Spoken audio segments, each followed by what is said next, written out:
La tomate, qu'elle soit fraîche, en conserve ou sous forme de pâte, est un important condiment dans la cuisine en Afrique de l'Ouest.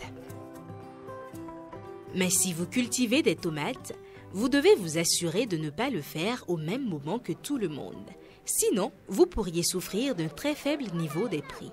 L'échelonnement de la production peut permettre d'avoir une offre constante de tomates fraîches sur le marché. Si vous avez un savoir-faire adéquat en culture, des variétés de semences résistantes et un accès à une source d'eau pour l'irrigation, vous aurez la possibilité de cultiver des tomates de façon échelonnée. Vous pouvez même intégrer d'autres cultures.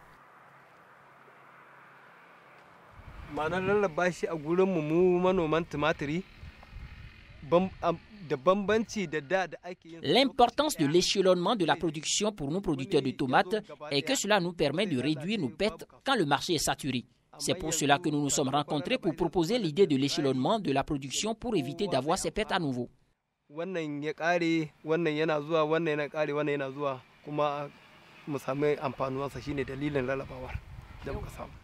Lorsque les membres d'un groupe échelonnent la production, ils décident entre eux quand ils doivent planter leurs tomates.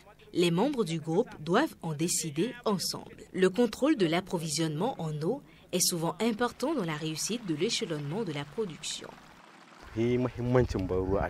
L'irrigation est très importante dans la production de tomates, en particulier lorsqu'elles commencent à fleurir, sinon elles commenceront à perdre de leurs fleurs et ne donneront pas suffisamment de fruits. Il est aussi important d'irriguer quand les fruits commencent à se former.